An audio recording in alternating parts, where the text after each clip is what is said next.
Hi, this is Dave. I'm just going to shamelessly rip off John's audio and video test thingy with my own. Hello everyone, David here.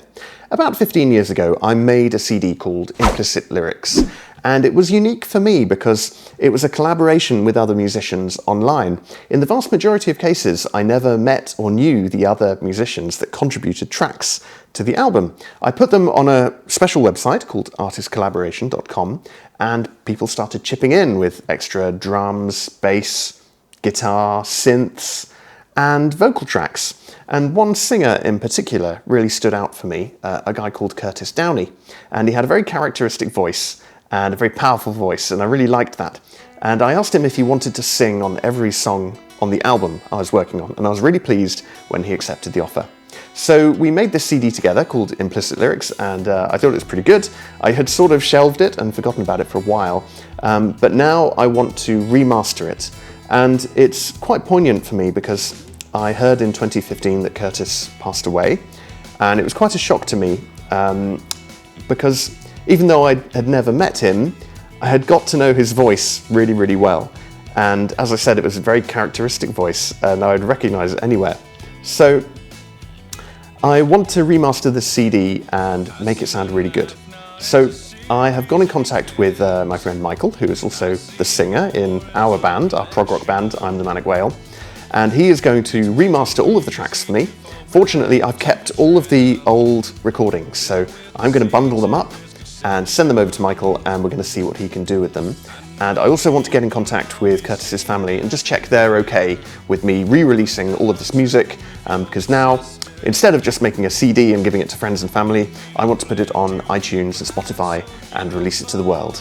Okay, first of all, let's dig up the source material and get that in a good shape to be remastered.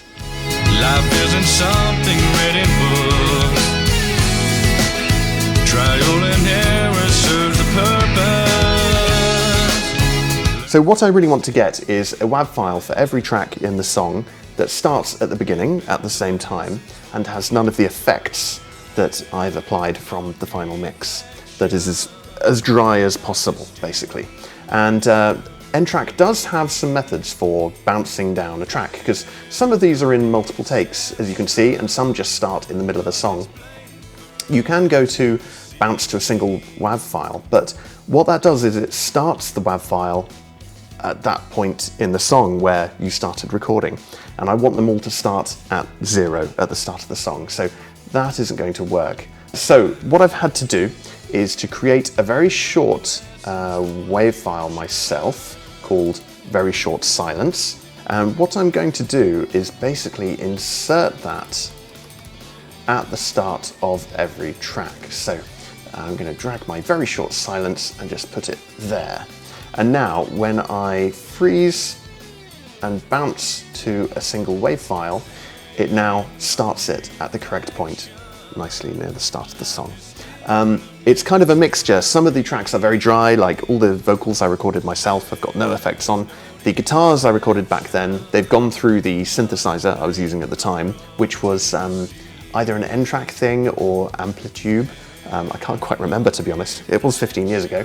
And some of the other tracks I got from collaborators are a real mix. Some people sent me like a drums mix down, so it's just one track. Other people sent me guitar solos with loads of like delay and reverb on. And other people sent me like a set of drum tracks from 4 mics, completely dry. So the good news is it's not my problem anymore. I can send them off to Michael and he can do the best he can with them, which I think is going to be pretty good. So I'll get these all sent over to Michael, and let's hear from him about how he's getting on with the remaster effort. Hi, this is Michael at White Noise Music. I've been recently working on mixing David Addis's album Implicit Lyrics, and I'm just going to show you some of the things I've done. I'm looking at one of the songs on the album called Pineapple. I'm going to take you through the mix process, show you some things I've done, and let you hear some snippets of different bits of the song, which you might find interesting. Here we go.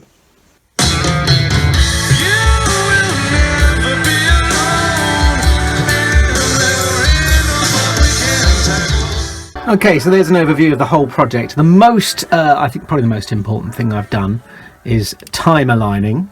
So if I go into flex view here, you can see these white vertical lines are all flex markers.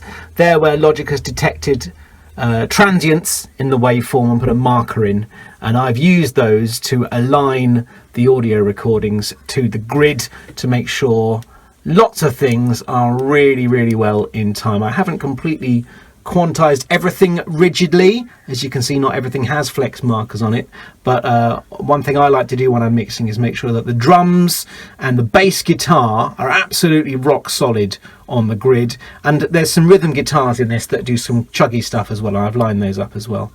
The next thing I did after time aligning was pitch correction. There's a few things in here that I've pitch corrected, most notably the vocals and the backing vocals. This is quite an interesting one because this project was originally recorded 15 years ago, I think, and the lead vocals have already been pitch corrected by the person who recorded them using one of those sort of automatic pitch correction tools that would have just moved the notes to the nearest semitone.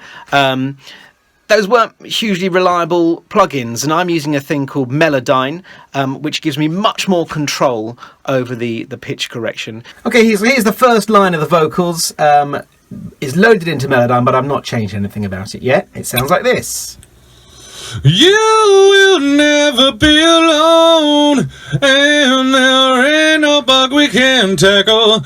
So it's really in tune already, and it sounds fine, to be honest. But there's just a little bit at the start of this note here, which is a little bit flat, and I would hear that and find that a little bit jarring. So I'm just going to move that up and make it in tune.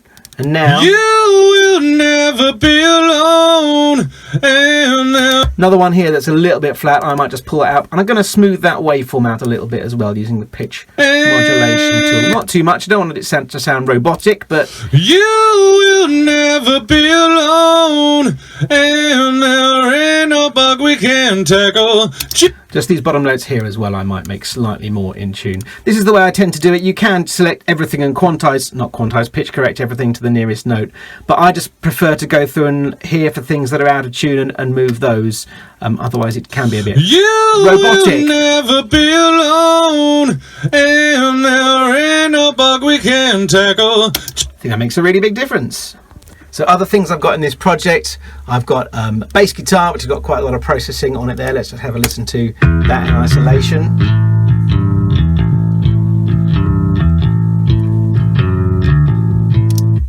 And then I've got a bunch of guitar tracks here. Guitars are all in yellow. I like to colour code my tracks so I can easily see what's what. Okay, so I want to show you this little guitar effect thing here that I've done something with, which I think is slightly interesting. It's a guitar pick scratching noise. Let's just hear a bit of it.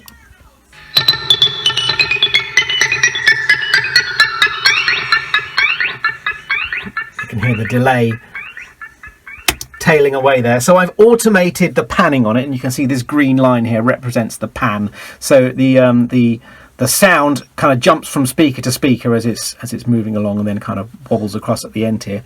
But in addition to that, I've also added a ping pong delay, and that's a stereo delay effect that also moves from speaker to speaker. So not only does the original source sound jump from left to right, the repeats, the echoes, the delay repeats also jump from speaker to speaker as well, and kind of repeat it after it finishes. It's quite subtle in the mix, but I think it's a nice effect.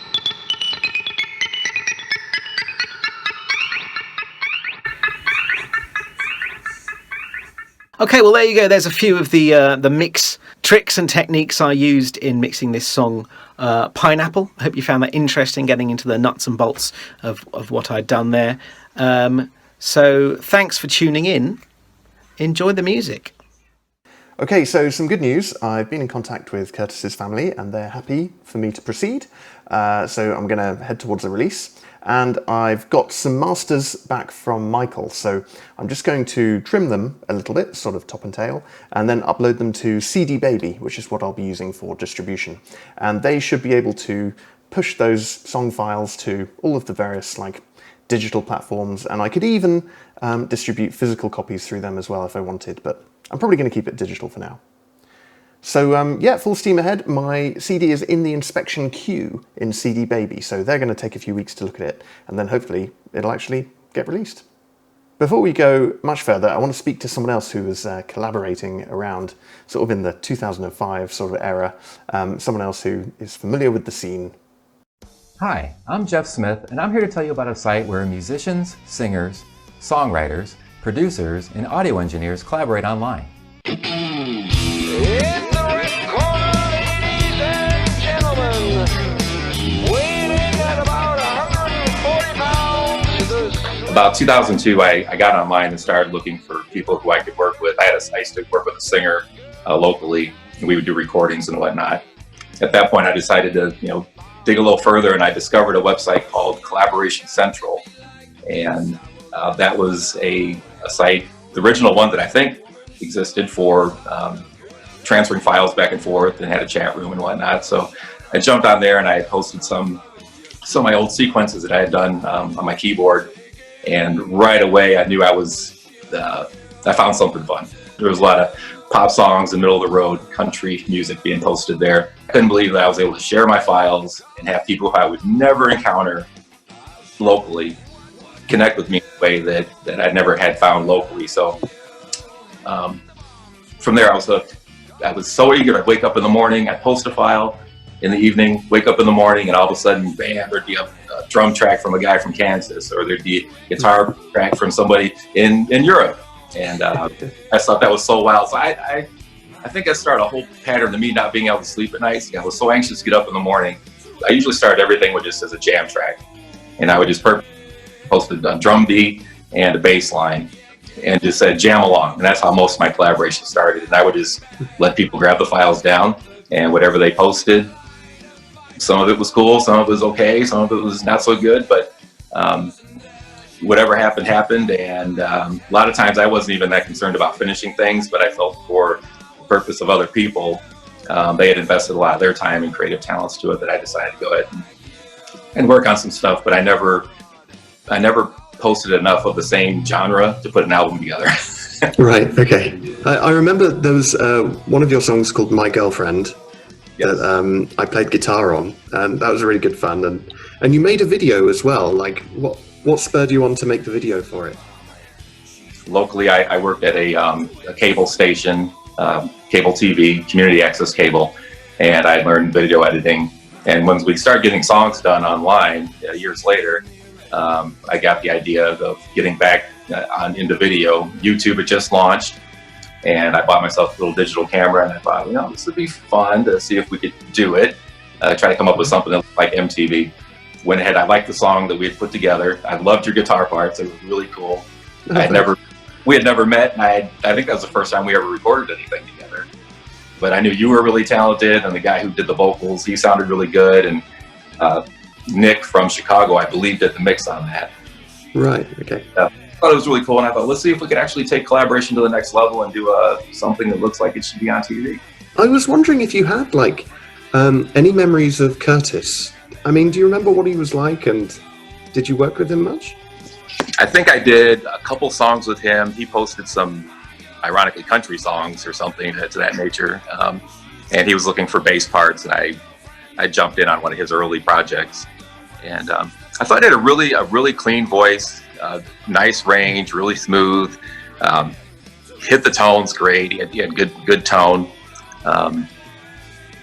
and I can't remember exactly what the song was, but I thought it turned out pretty good. But I wish I had had a chance to meet him. I wish that this online world was a little bit tighter, because it'd be really cool to meet each other. But I never did meet him, and I think I only worked on maybe one or two of his songs. I think I did some keyboards on one of his, and some bass on another.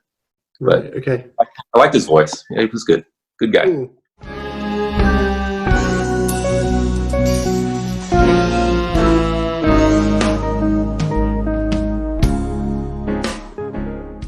Okay, good news! The album has been approved by CD Baby, and you can now download it from iTunes or stream it from Google Play, which is now YouTube actually, or Spotify. I really want to say thanks to Jeff Smith for doing that interview with me, to Nick Tester for helping get me in touch with a lot of the old musicians, and thanks to everyone who played on the original album back in 2005.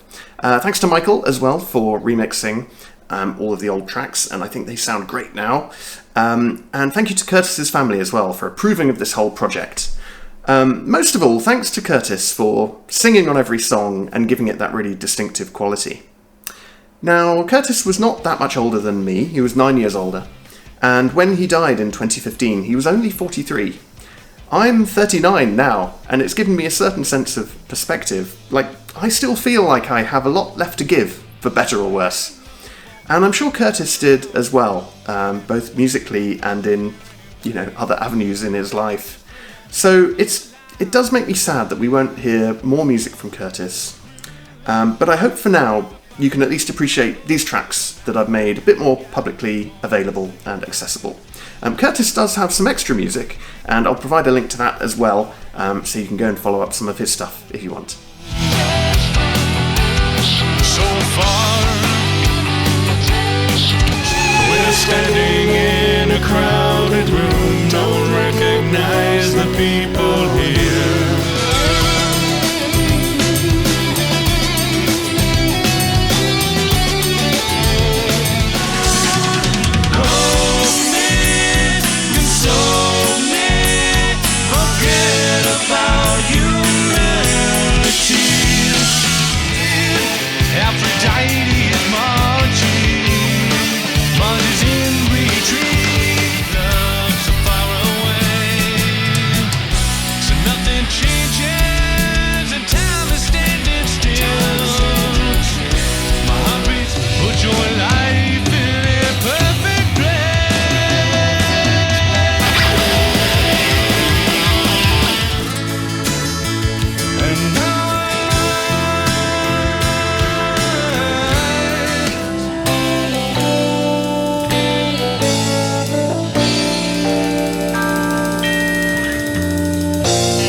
Okay, that's the end of the video. Do check out the album. The profits from the first 5 years will go to the American Heart Association, as agreed with Curtis's family. And I think it's really good. Go and have a listen to it. But for now, I'll say goodbye. So, see you next time.